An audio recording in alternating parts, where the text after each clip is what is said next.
no, no.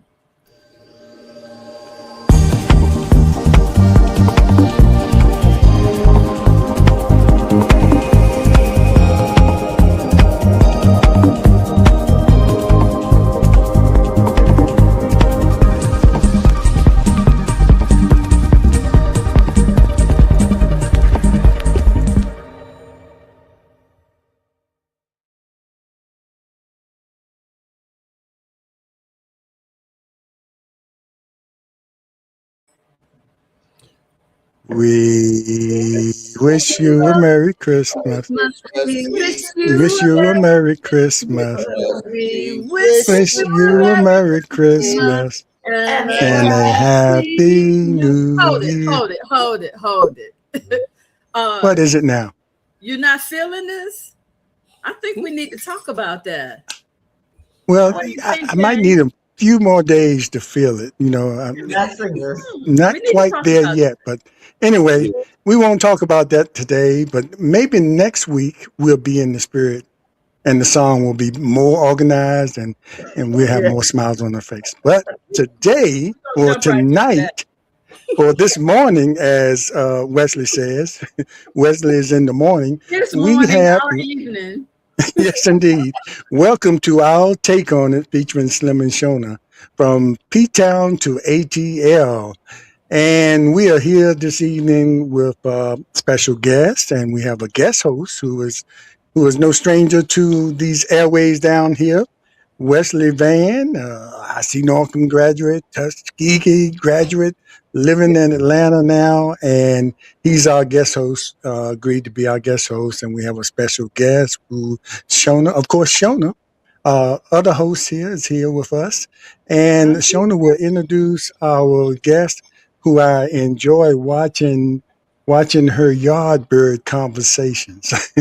Oh, I was going to mention that. Yes, Yes, I indeed. love But them. introduce our guest, and we'll start talking on Okay, the we subject. have with us this evening the lovely, vivacious Miss Yvette Searson. Um, and she is, oh, I love that. Okay. And Sound like it Yvette, was raining. it's raining applause. Okay. Rain- We can tie it all in I'll take together. it. I'll take it. Okay. Thank you, Yvette. Yvette, tell us about your credentials, what you do, what led you to what you do. Tell us a little bit about yourself, please. There's not much to tell, Sure, there Shona. is. Uh, so I am in the field of mental health. I've been a mental health professional now for about 15 years, and what led me to it is my efforts to understand my children.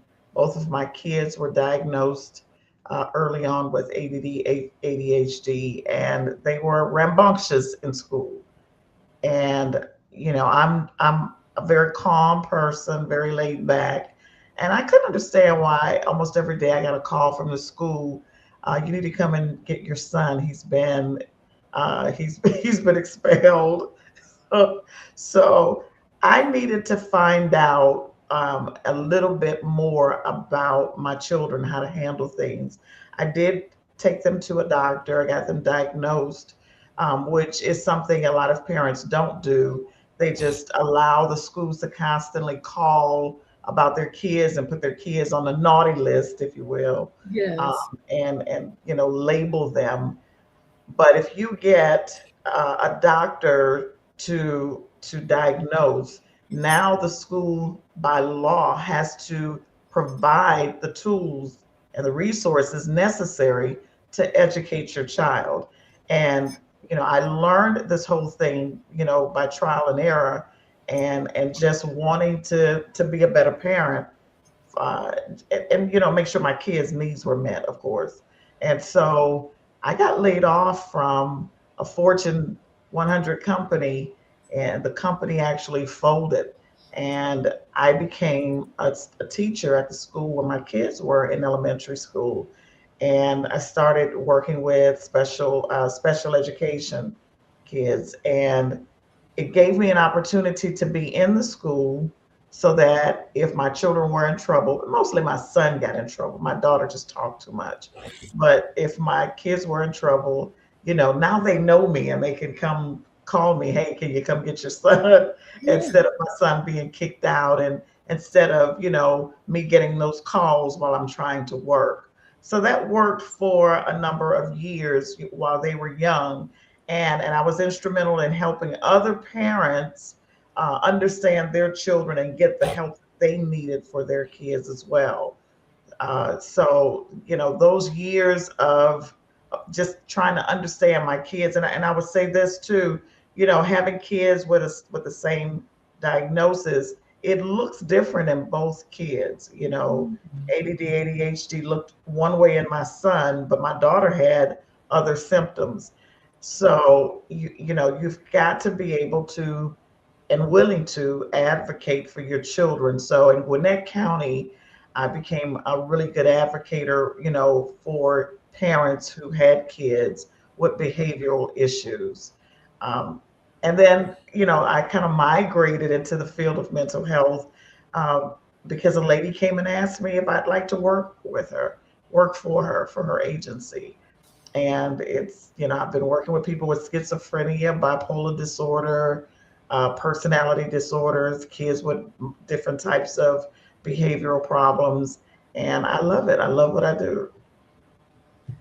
Oh, and you seem so perfect for it. And like you said, you are very laid back, and that's an important quality to have in that position. That had to be extremely frustrating to go through with your kids to get to the point where you just had to find out more about what was causing them to behave this way, Yeah. enough for the teachers to keep calling you. Oh, That yeah. had to be something to go through. Yeah, absolutely. While I was in corporate America, I was a corporate trainer. So I would be out of the state.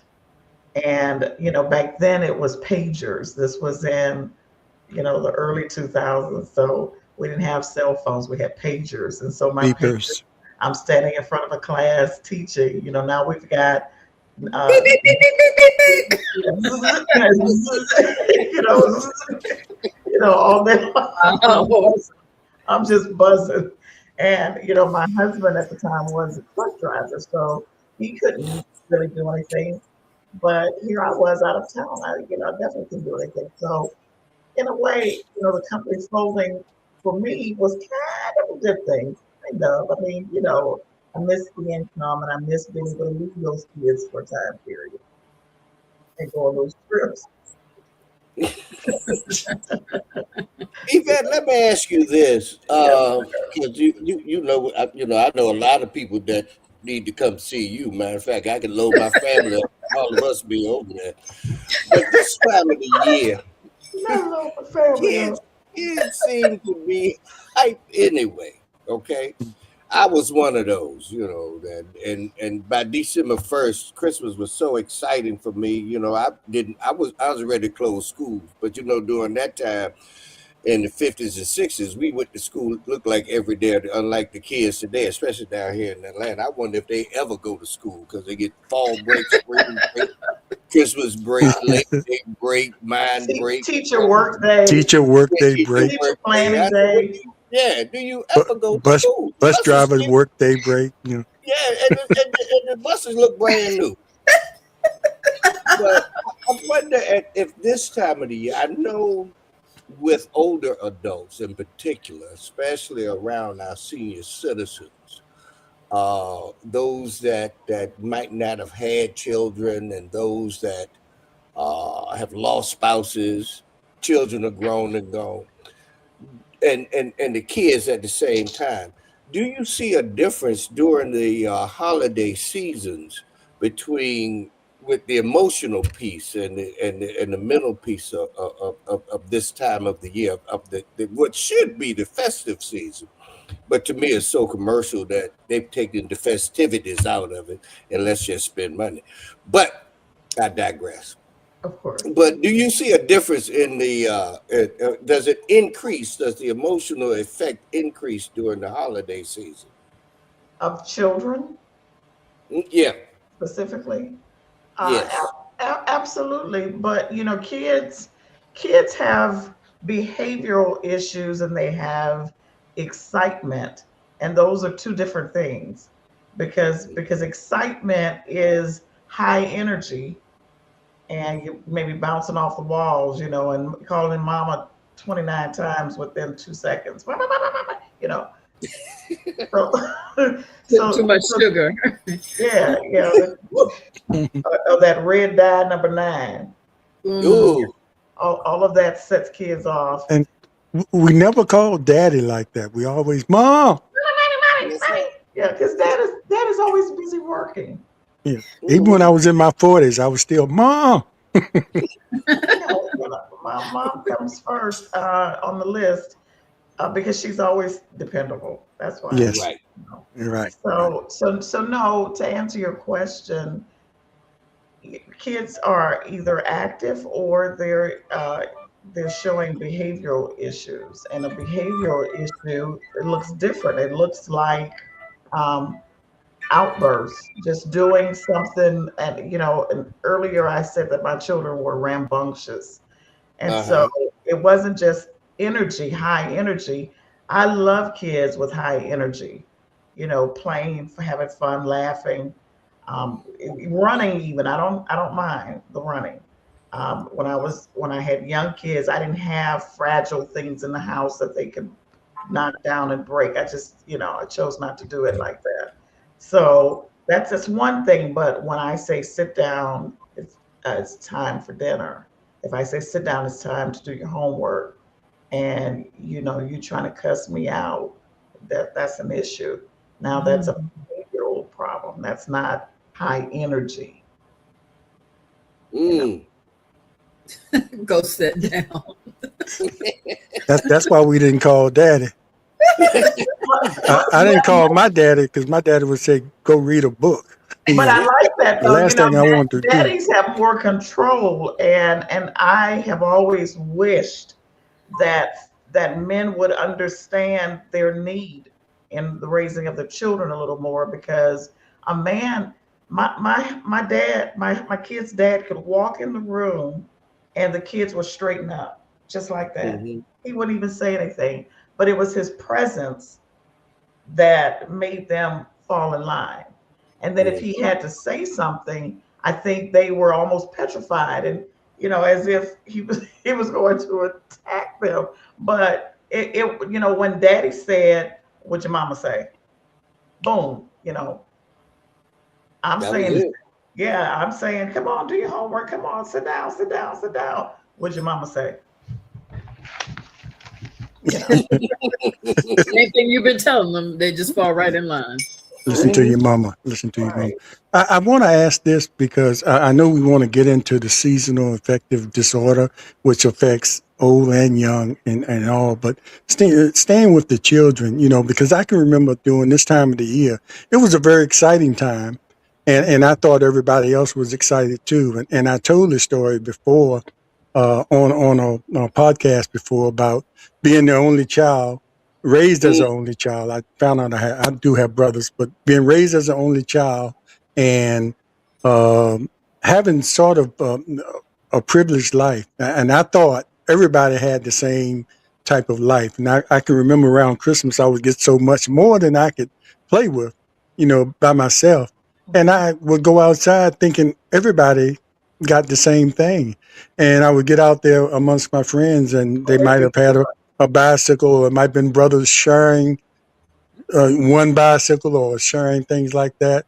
And as I got older, much older, I realized that some of those same kids were acting out, and you didn't know Mm. why. But then I knew why, because they, Christmas wasn't the greatest time for them, especially if they had to share everything.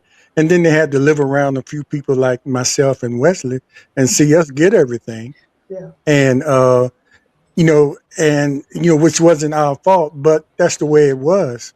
Sure. Mm-hmm. How, I mean, and it sort of manifests itself into the person growing into uh, Acting a there. dislike for that time of the year, Yeah.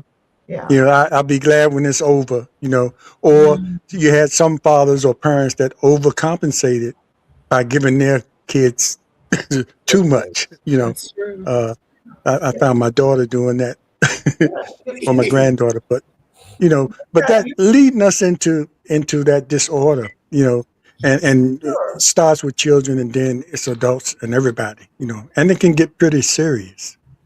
Absolutely, absolutely. Children go through a lot, especially when there are mixed families, meaning, I've got a different father than my brother. Mm. Blended, yes. And Mm. so my brother's father comes to get Gives him more.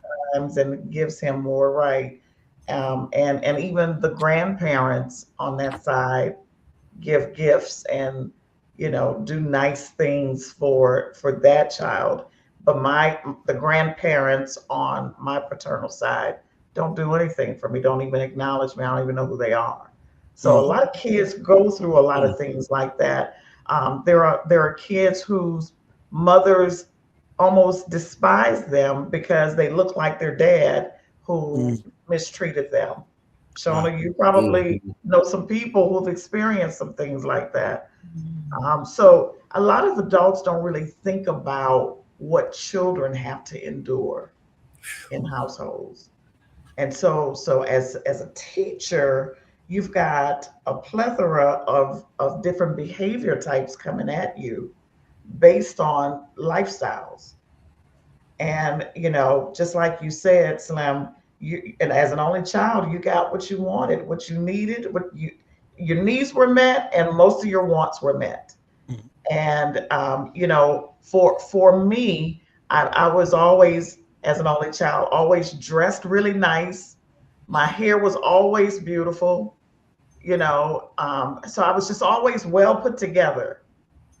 And so the jealousy, of course, you know, and then the kid gets in trouble because they're acting out in class against this person who, oh, you think you're all that, and Mhm. so now you got the Girl, little. we need to talk.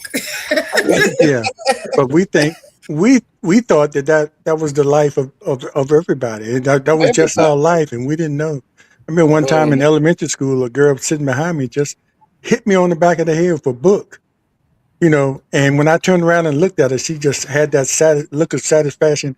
I've been wanting to do that and I'm trying to Sure. figure out why. My head still hurts to this day, and that was in the fourth grade. So, Mhm. and that was her acting out because I was a little more privileged. I didn't go around acting like it, but that Mhm. it's what it was. You could tell by the way I dressed and what I had, Yeah.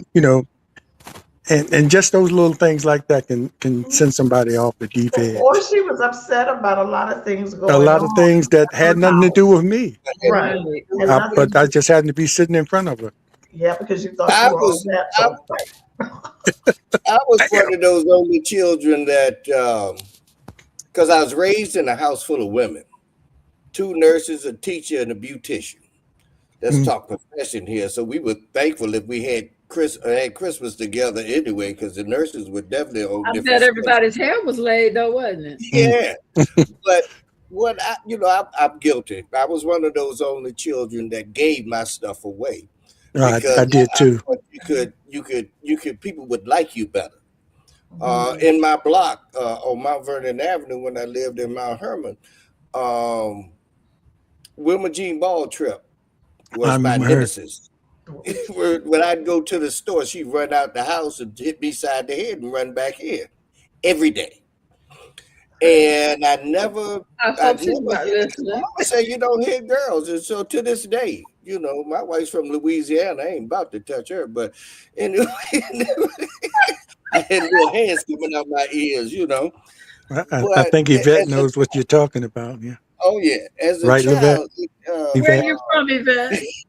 New Orleans, darling.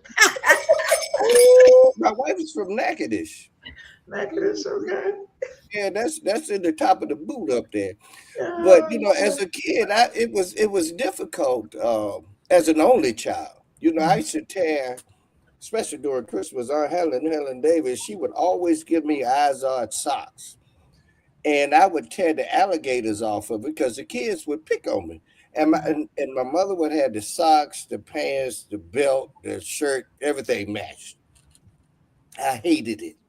It was in pink and pastel green and light blue. Pink. And, Oh, you were yes, cute. You yes, were Not cute. yes, the pink. yes, yes, yes. Oh God, I'm about to cry thinking about it. Oh man, I look was at like, I was like the little kid with the Yvette. You might have to treat him right Amazon. here He's talking on about live. his family by the boatload. He is I, really I think traumatized, he's isn't just displaying some of the symptoms here, but he? Yes, yes, Traumatized. Jesus. Oh God, I hated it so. But the kids would pick on me. You got alligators on your shirt, so I would tear them off.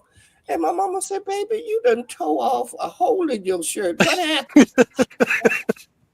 I don't know. The little thing just fell off. It fell off. And you know, I I zombie thought it's not costume, just baby. falling off. He just left your shirt, huh? You just walked off the shirt. Okay. I hated it. but you know what? As far as talking about the disorder, the seasonal Seasonal affective affective disorder. disorder. You know, and I mentioned how serious it can get. You know, to the point where some people need to be medicated. I mean, but sometimes when people are suffering from that, Yvette, I mean, it goes a little further than just a mild depression, right? Because Oh, absolutely. and a mild depression can turn into that, but it goes a little deeper than that because even to the point where those people might contemplate suicide. Yeah, let's Mm. let's talk about Did your seasonal Yeah. days back. So affective go ahead. disorder for a minute. Uh, the reason, I talk about it in my Yardbird conversations, as you mentioned, Hmm. is because there are so many people who don't even understand that this is a real thing. Mm. They feel sad every year during the holidays, but don't realize that it is a real thing that they're going through. And so most people want to push through. And so they think they're going to be able to push through like they always do. But everybody doesn't make it through, to your point with suicide. There are two people I know within the last 30 days that just died by suicide, and one was a 17-year-old beautiful girl. Sadness sets in for many different reasons, and a lot of it could be because as an adult, like our ages, we've had a lot of people that we were with 30 years ago who are not here anymore, Mm-hmm. right? And Right. so there are families. I have a friend who lost all of his family. They're all deceased. Parents, siblings, all deceased. And so there are cousins, but even uncles and aunts are most of them are deceased now. And so the holidays for him are not exciting. It's like nothing to look forward to. And And you as you can't get know, around it. You can't you get can't get around it. around It's it. And such a. It's go, everywhere. going Right. to somebody else's house for the holidays, it's just not the same because there's nothing like your own family, Right. right? There was a family when I grew up in New Orleans. I was in high school and it was Christmas Eve and the house caught on fire. I'll never Mm. forget it. And the lady was trying to get out with her two kids, and she got on the floor. She's crawling out of the house, and she had the kids attached to her, holding on. But as you can imagine, it's dark, it's smoky, because it was like midnight. It was real late at night. It's smoky and dark. How can you hold on and crawl? Mm-hmm. You really can't do it. So she gets outside. The house is ablaze. She gets outside, and the house just starts to collapse, Mm. Mm. and she doesn't have her kids, Mm. right? So not only is this lady suffering with sad every year during the holidays, she hates to see holidays coming. But the other problem is, good thing social media wasn't around back then because it could have been worse. But all the neighbors and family members blamed her for those kids dying in that fire. Mm. So she's beating herself up. So a big part of the whole seasonal affective disorder is a lot of people badger themselves for whatever whatever the sad thing is that's on them, it makes them feel worthless. It makes them feel hopeless. And so if you are already sad because you're missing something, and then on top of that, you think the worst of yourself, now you've got a compound situation going on. And then the weather during this time of year, is kind of doom and gloomy. It's darker than it normally is. The sun is not as vibrant as it normally is. So you're missing vitamin D. So there are a lot of reasons why it's hard to move out of that mood. So one of the treatments for SAD, there is a special light that you can get, and that light helps to pull you up kind of up a little bit. So it's not just normal lighting in a house that will do it. You need extra light at that time. So there are all kinds of ways that all kinds of things that people are dealing with that bring them to that sad pit of a feeling, that hopeless feeling. Yeah. And Mm. I want to point out too, that it's not just this time of year, Thanksgiving, Christmas time of year. It also happens in spring and summer. Mhm. So it's whatever time of year things are attached to. For my mother, it is in the spring because my mother's mother passed away around Easter time, and her father passed away Mhm. shortly thereafter. So that time of year, she thinks about her parents, and she just goes into like this, like, I don't know, there's nothing I can do to shake it most times. But now that I've learned about it and I've talked to her about it, she's like, oh yeah, that's what it is. That's what's bothering me. And so talking about Mm. it helps her. Knowing that that's what it is helps her, and that's what we have to do. We've got to talk to people who we notice are recoiling and not being their normal selves at this time of year, or in the Mm. spring and summer. Yeah. Wow, Mhm. that's amazing because you wonder. I guess if you lose someone, say in April or something like that, it's still bad. But because it happens during those times you mentioned, like the summer when the spring and flowers blooming and birds singing and all that stuff, it makes it a little harder because everything is kind of on those times of the year. Yeah. If people are suffering from that, if they make it through the season, do they kind of come out of it, or is it something that they need to be treated for year round once they are diagnosed with having this issue? Yeah, no, they come out of it until that time of year again. But if a person becomes, has major depressive symptoms, can't get out of it, don't want to get out of bed, don't want to go calling in at work and saying I'm sick and they're not, because they just can't get out of bed, don't want to be around people. Now it's a problem, and now, yeah, you definitely need to seek help. Um, but I think it's just very important for us to notice the people in our circles, Hmm. and to talk to them. Like the young lady who died by suicide I was telling you about, 17 years old. To talk to that person and just ask what's going on, what's wrong. I'm here, and allow them to talk no matter what they're saying and not be judged. Folk don't talk to people because they're afraid of being judged.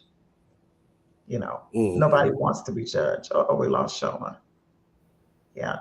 Nobody wants to be judged. So most people keep things to themselves. As us as Black people, we definitely don't share when we're going to be judged. Right. You know, Right. So Yeah. it's worse for men. Mm. Yvette, you are so right. Now, imagine what you just said, that it's worse for Black people. And at the same time, a man, and at the same time, grew up as an only child. Hmm. And my mother, now I'm speaking from my own experience, you can help me with this. My mother was Miss Christmas.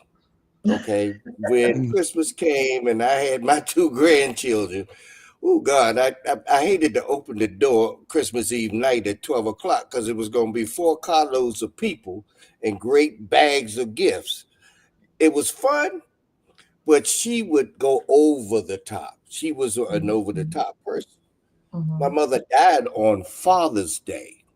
Mm. So Father's Day, Mother's Day, and Christmas for me personally is always kind of tough because she was a holiday person. She was full of life.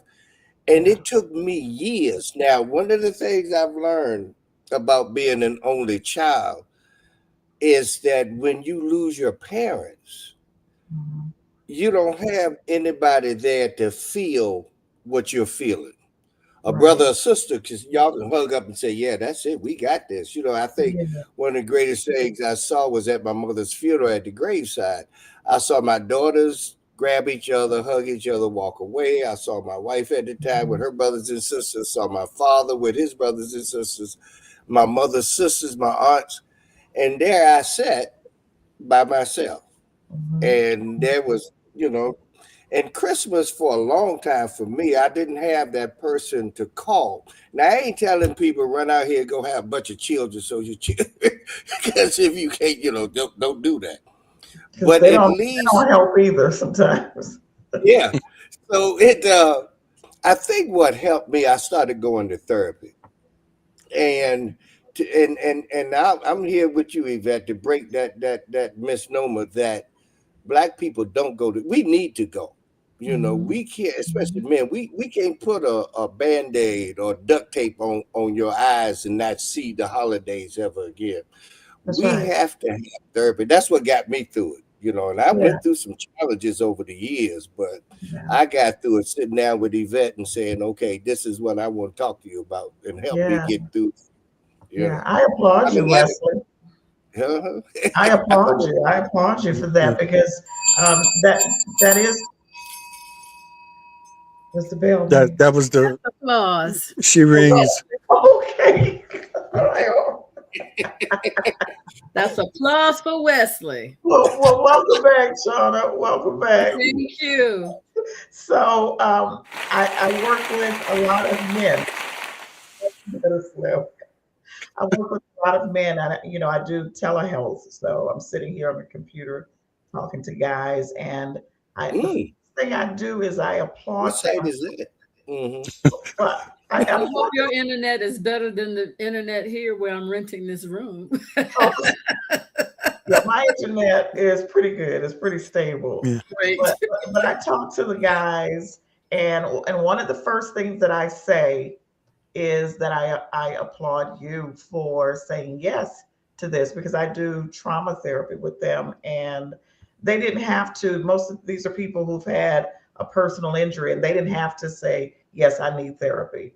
So they did, and the fact that they made that decision, I applaud them. And then I let the men know right up front that I know this is not easy for you because you are accustomed to keeping it to yourself because you're a man and that's what you do.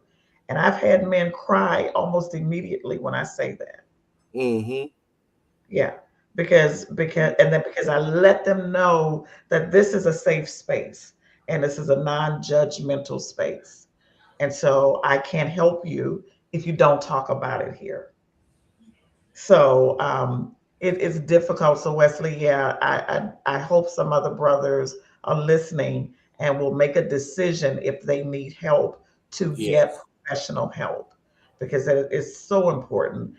Lucretia made a comment in the chat, and she was saying how with the loss of a loved one and um, definitely a parent, it never gets easy.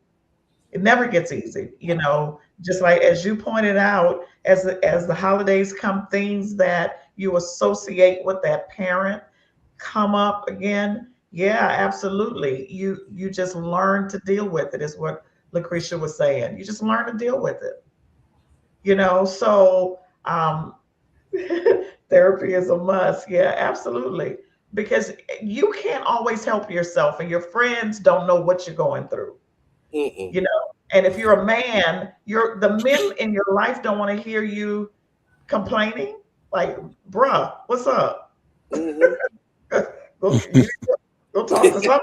But Yeah, they, yeah, so yes, men handle their stuff with this or this Mm, or sex. mm. Those are the three major ways men handle their problems. That's their way of acting out. Yeah, but it's still there. It's self-destructive, and that is why Guilty. men leave here more at a higher rate than women. They I'm die. guilty. Guilty, Wesley. Put the bottle away. Guilty. Guilty, baby. You find any kind of way to get rid of that pain. Yeah. yeah, You become famous in a bar. You know, Mhm. you overachiever at work. Mhm. You do anything to dull that feeling, to take that knife out your heart, that's been cut. Yeah. And the good thing about it, Yvette, and this is where Yvette and preachers kind of come together. If you were raised in a house with a strong Christian religious foundation, a strong belief foundation, Mhm. along with that, and going to therapy. I ain't say one without the other. You got to have both. I'm so You have to sorry. have both. My good Christian folks, don't be mad with me. God is good, No, no, but you He have to have both. created therapists, okay? And Yeah. if that hadn't been, He would have never created it. yeah. That's So why he did it. Yeah, that's why He did it. Okay, Yeah. so that's yeah, what you do. You go to that. You Yeah. go to that, and we'll run to a mechanic and get the car fixed.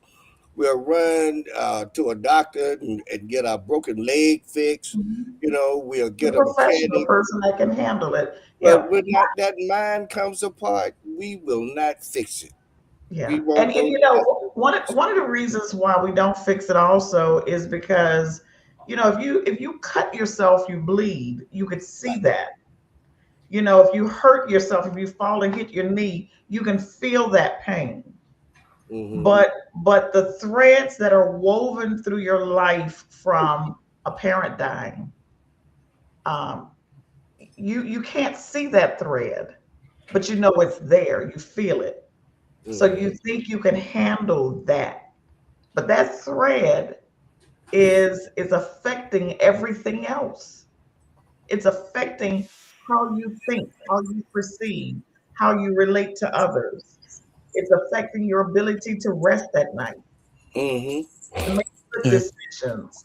And to your point, I grew up in a house with a Baptist father, Baptist preacher for a father, and Mm.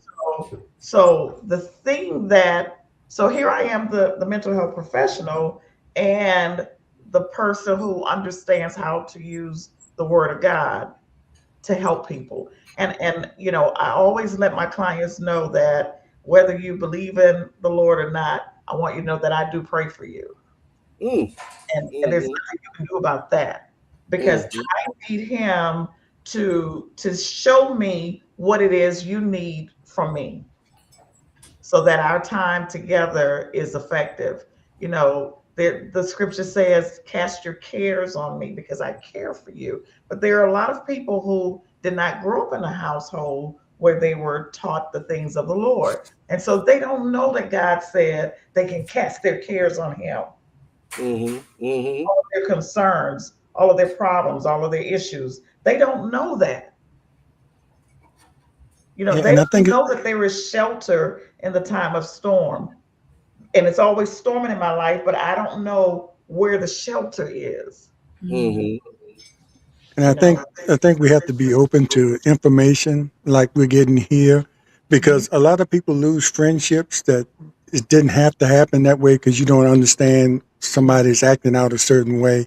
But if Sure. you are open to the information and inform yourself, you might be uh, aware of, or be able to see signs in your best friend that something is going on Yeah. that Hmm. won't make you walk away from that person because you think that person is just being evil and ugly. But that Sure. person is going through something.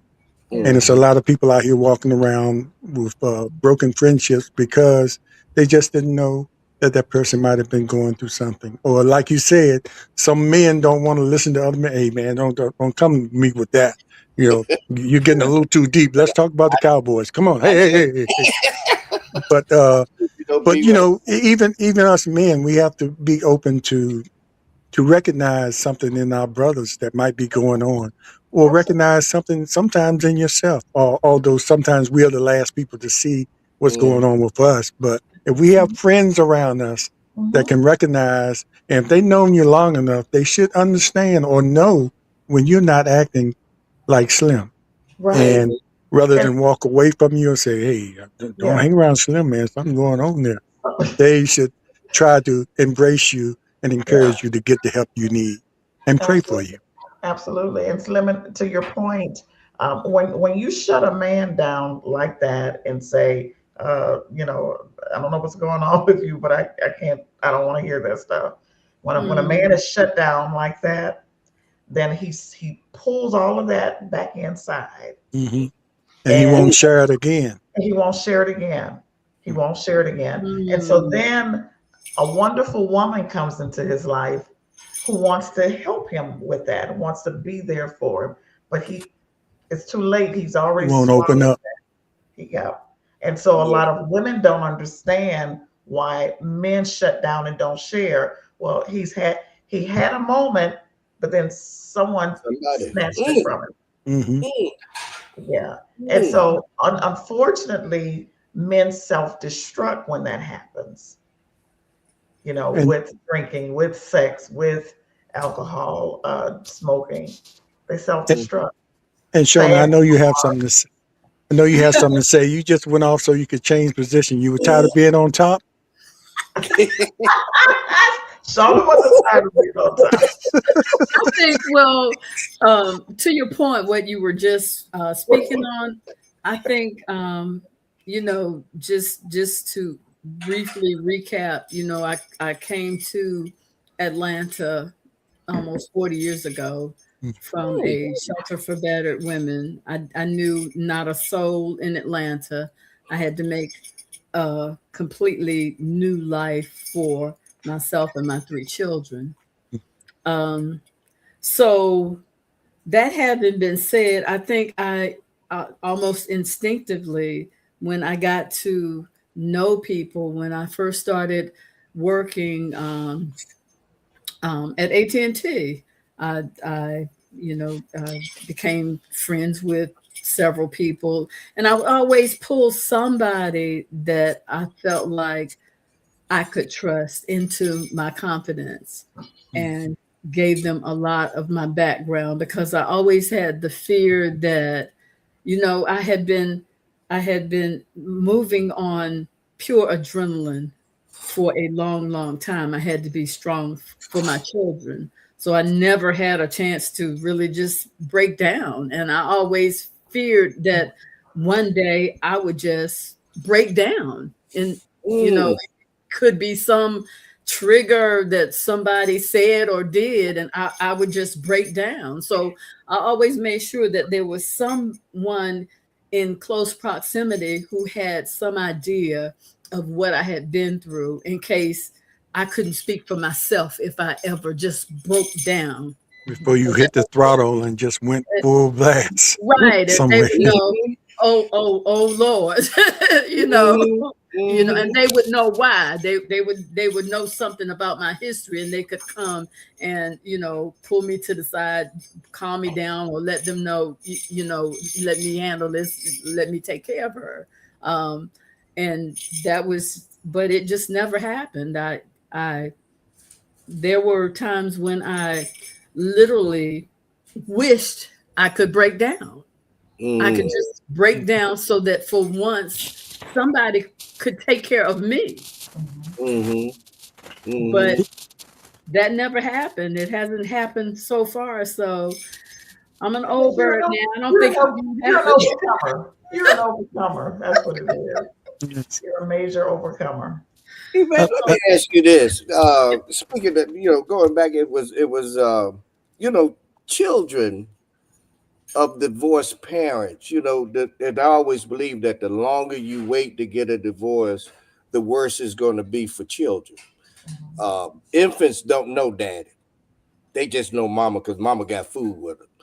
toddlers get a little better, but then we become a teen. Whereas mom and dad ask your mama, ask your daddy, and as they become teenagers, you're a teen. But then when that teen breaks up, it looks like death to the children, and the same reactions, oddly enough, come up during the holidays. Do you find that many of the children, as we were saying earlier, act out behind divorced parents? And what can parents do? Because this is where now, and you were saying earlier, you get a divorce, you got two children, they got different fathers or different mothers, and you want to put, and the holidays are the time that families are supposed to always be one. But there's always this pull and tug that goes on, and the greater number that are in there, the tug and pull is even greater. Do you see differences in children of divorced parents during the holiday season? Oh, absolutely. My children were victims of divorce. You know, they were 7 and 9 years old. Mine too.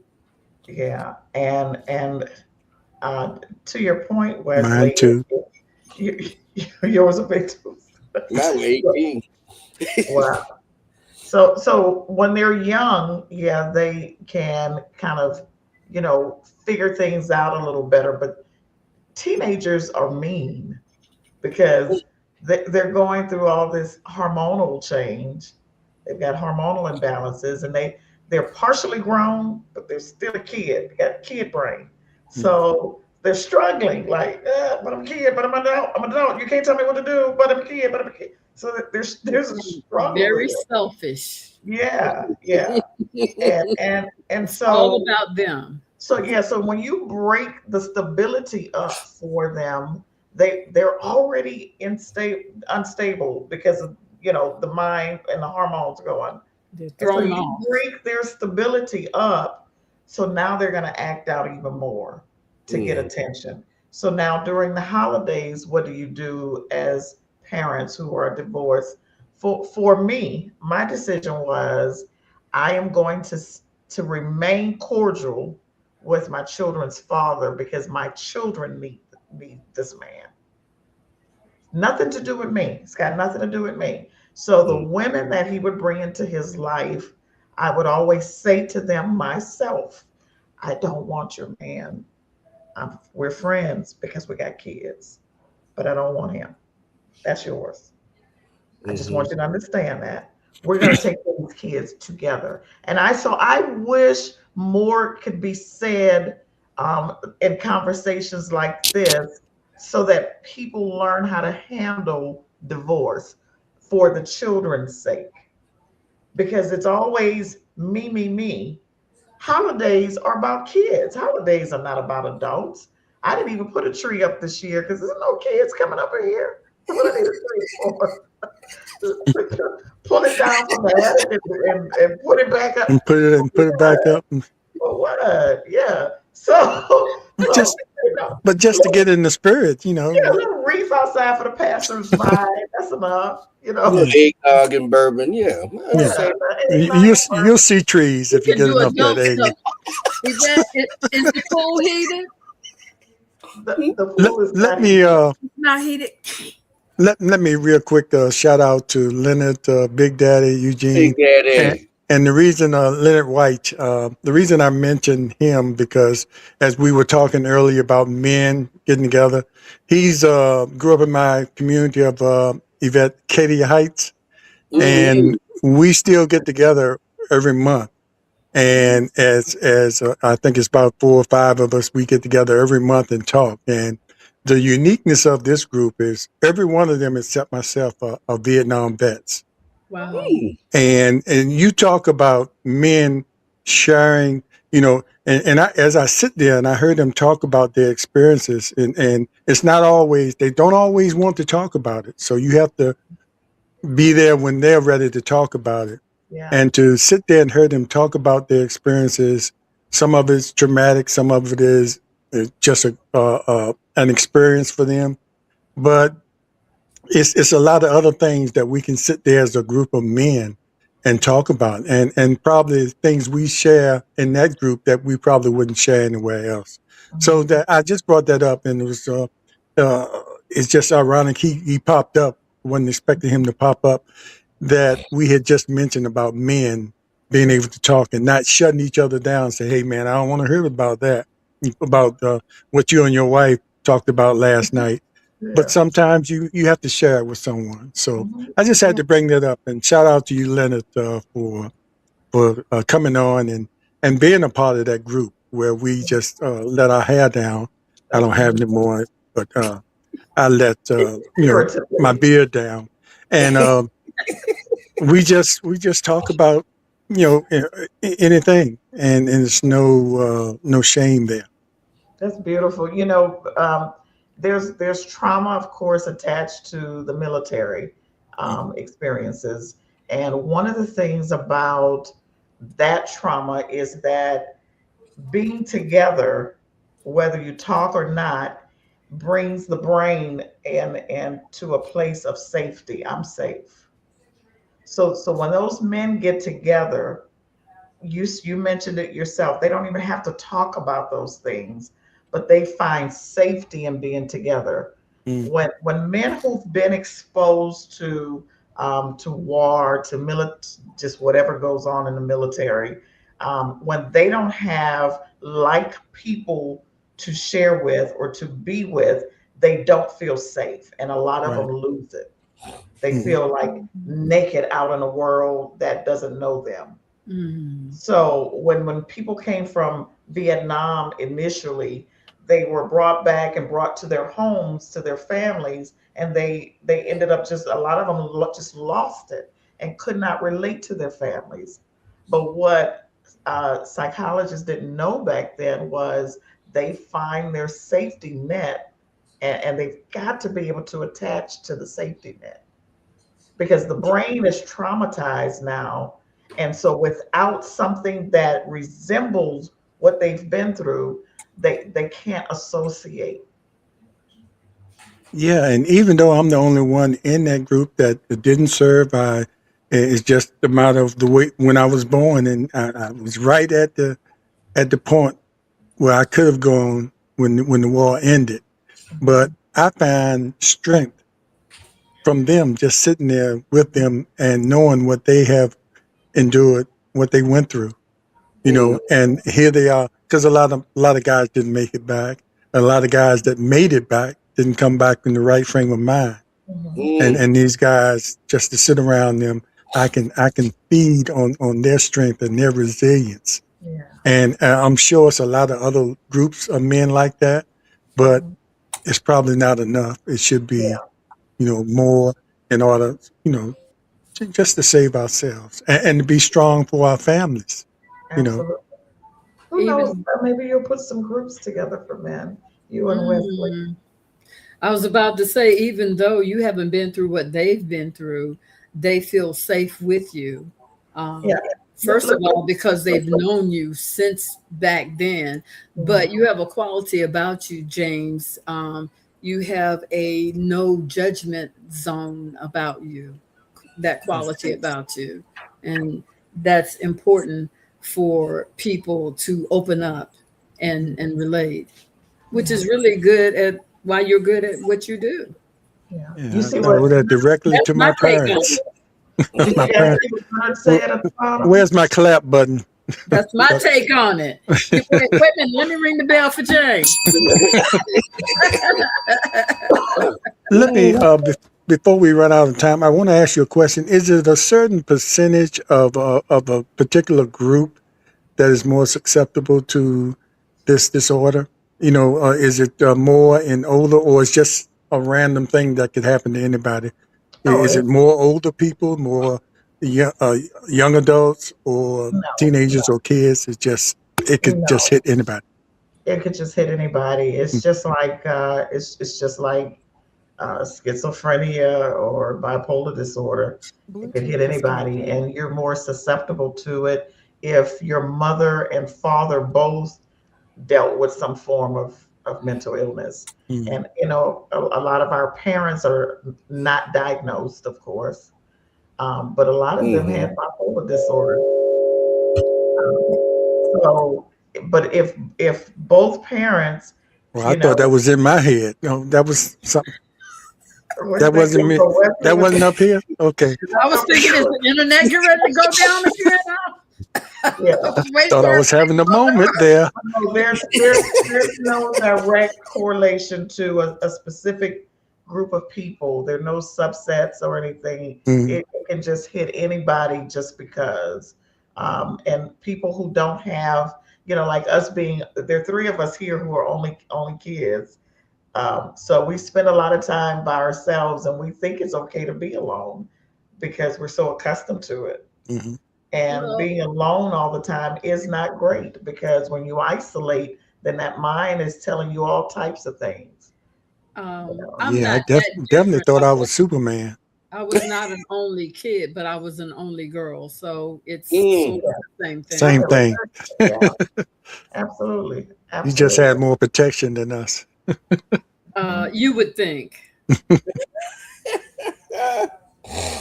But anyway, yeah, I mean, this conversation is something that probably could continue more. And Absolutely. Yvette, we really appreciate you coming on Yeah. and giving your expertise in this and letting people know, don't be ashamed to get help or people around you learn how to recognize it in yourself as well as other people around you. So you can be a beacon of light to somebody or help just. That's Absolutely. right. And one other thing is, as Wesley said earlier, just becoming acquainted with the things of God, understanding what the Word says about how I handle these things, because there are men and women all throughout the Bible who dealt with a lot of adversity, and the way that they came through it is holding on to the anchor. So Yes. when you Mm. don't have an anchor to hold on to, you're just drifting to and fro, without hope.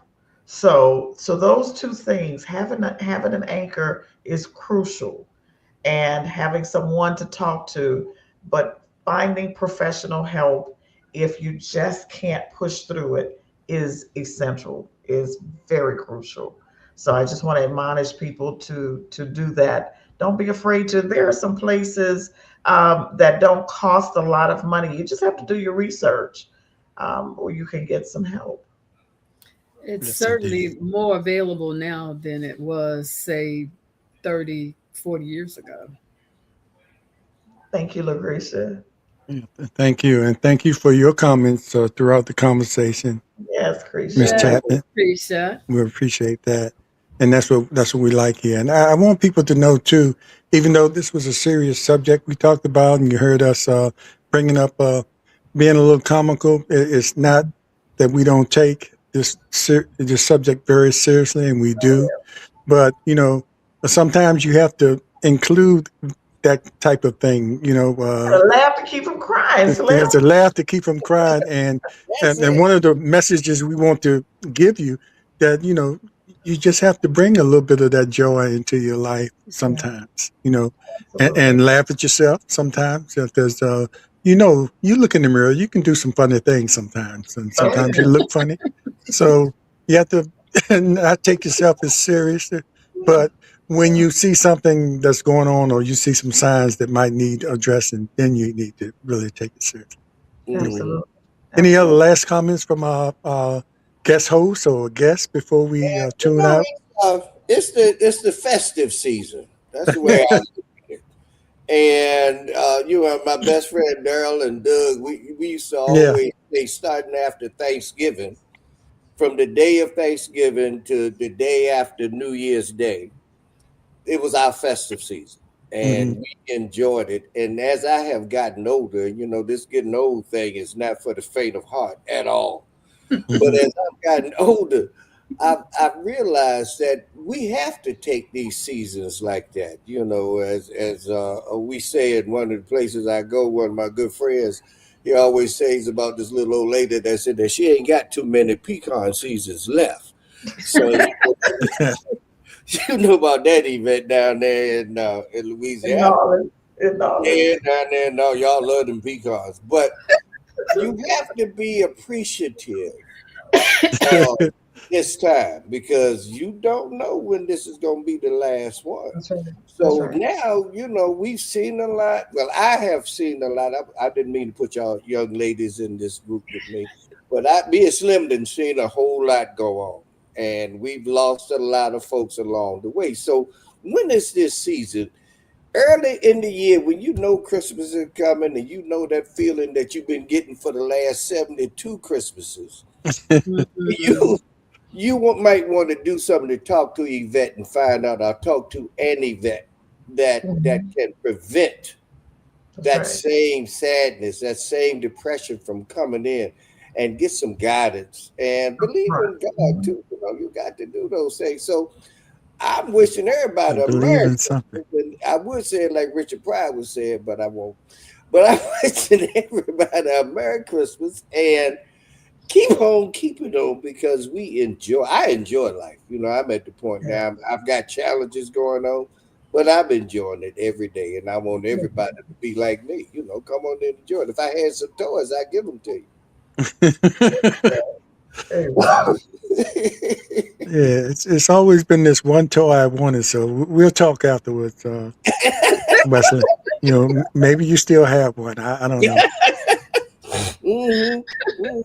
I can look Oh, into I'm not well, talking about skates. I would like to personally thank Yvette Searson for joining us tonight. You did a super fantastic job, and I hope we can call on you again to join us sometime Most because definitely. Have there a is a lot of fun. lot to be discussed on this subject, Yes. very important subject. Also, I haven't had any direct contact with my old, my not old. I didn't say that. I didn't say that. My high school It's too classmate, late. Wesley Van, and it's been a pleasure Girl, you speaking got with to you send me again your after information. over 50 years. Yeah. Um, uh, you look great. You look great. Well, thank you, baby. It's all fake. It's AI. But So where the are whole you time you've been again? AI sitting up here. Yeah, Okay. AI, baby. Me You really too. are very Me too. old and frail. That is not you. You're really old and frail. We are Okay. very That's blessed me. because we have seen so many people fall by the wayside. Yeah, but So, Yes, where are you? indeed. Yeah, we yes, can God say is that. good. And Yvette, I'll say to you, we'll do this again, but we also, like I talked earlier before in the pre conversation, when I found out you were from New Orleans, uh, we're going to have a show and talk about that. And I think Wesley agree with that because interesting, really interesting history there. People know some of it, but you can really go back, especially if you start back to those slavery days and all the mixture of the French and the Mm, different people that came there and Mhm. Creole and even the what is it, the chicken Katie, feet and the, what do you call it? The voodoo? oh, voodoo. Chicken little feet. monkey hands coming out your Yeah, yeah. How baby. They real talk that about was for some people, but Okay. anyway, it can be an interesting yeah, y'all never show visit her. Come just to here. talk about that Okay. somebody who was born and raised there Sure. and sort of know. I told on y'all. And I would take a very personal interest in that because my mother was from New Orleans. Who is she? Oh. Well, that's wonderful. Oh, no wonder you and my She cousin could love each cook other. like nobody's That's business. right, girl. I got a wife that can cook a gumbo, baby. Oh, no shade. Like Oh, Coretta, nobody. Oh, baby. no shit. No shade, baby. And Huh? nobody can make it like you all make it, That's right? right. Oh, With a fella just opened a restaurant here in Portsmouth, and he's from New Orleans, and uh, the best gumbo. Okay. Other people have tried, but Uh, his, with it in his blood, and yeah. he also has a recipe that he invented himself that's on the mm. market. That's a part of that gumbo that You got to probably come nobody down else here. can touch. You got to come I'll get have to some of my check him wife's out the gumbo. next. She got the best. Hmm?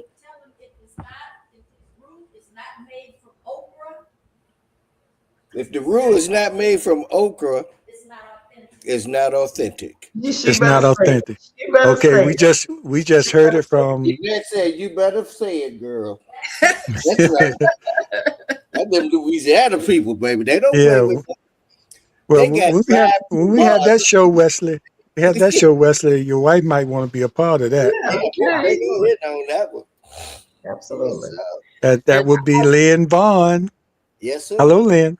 I would That's it. be remiss also if I didn't give a plug to Yvette's Yardbird Conversations. I love them. For Yes, for she even gets into a little politics. for what Okay. I have named our FSS, which is our favorite show supporters, please check out Yvette's Yardbird Conversations All on right. Facebook. Yeah, and Is it's that just like John Lewis preaching to the chickens? no. I'm also on YouTube and what's the other thing called? Yes. It's just with my name, Yvette Searson. Okay, yeah, I hadn't checked. I'm gonna have to check the YouTube out. Sonya, where are you? And TikTok, yeah. YouTube and Sonya, TikTok. Nick, Shona, where are you? We're in Atlanta. I'm off of MLK. Which one? Yeah, very That got to be a black In neighborhood there. Atlanta. In Atlanta. I'm about 4 blocks away from Morehouse College. Oh, I know exactly where you are. Okay. All right. Right down the street from Mercedes-Benz Stadium. I'm gonna send you my information because we might have something around here over the holidays, but I'll let you know for sure. Okay. Yeah. Oh, I guess she only one that's gonna get the invitation. Ooh. Who else is here? You here? I can be there. You here? I'm here. Come on down, James. Come I on told you down. I'm here. I'm Where? You and Benet, come on down. Where you at? I can AI myself down. Where? I don't know. See, I know they don't let me out of East Cobb too often. I'm near Fairburn. You've heard of Fairburn? Oh, I know exactly where you are, girl. In I've been Union here City? 23 years now, so it's been there since '01. I love this town. They're gonna bury me here. You up there with the Pilgrims? Yeah. Pilgrims I'll be in scared to Georgia. come out the house. You know, for about 22 years, I was the only black man in my neighborhood. I bet you were. Yeah, you and Mayor Jackson. No. Peter Jackson. Yeah. Newt Gingrich is one of my neighbors. Wow. Now? I haven't heard that Today? name in a while. Yeah. We can go off air. I got some words from you. Make sure Wesley sends me an invitation. You have to take, let me go by the clear people. yeah, we have a 10 limit Negro law here. If I have a party, I have to ask for an extension. If I have more than 10 Negroes coming out. Wesley, I see you still crazy. Yeah. Well, don't worry about that. I've been known to pass in a room full of blind people. But, okay, everybody. Yeah, I think all of us right now need help. So we'll be calling you, Yvette, for a session. So I get the first appointment. I'll be last because it might take me a while. I'm doubling back around. She's going to set an appointment before I leave for the next session, believe me. All right, everybody. Make sure you share, subscribe, and comment, even if you watch this not live. But please, and even if you have subscribed, make sure each show you share, like. Yes. You know, even if you're a subscriber, don't think that you don't have to do anything. Make sure you like each show you watch. It helps us with this YouTube thing. So, please. Yes, indeed. All right, take care, everybody, and we'll see you next time. Hold it. One more comment from. One more comment. Good night. Oh, Have a okay. Merry Christmas. Thank you, Lucretia. Merry Christmas. And Merry Christmas, Dr. Jordana, Gigi. it's good to have you out here. Leonard, crazy folk, good chat. And take care, Leonard. We'll see you. Okay. All Merry right. Christmas. Good night. Merry Christmas. Merry. All right, get your wave in. Bye-bye. Thank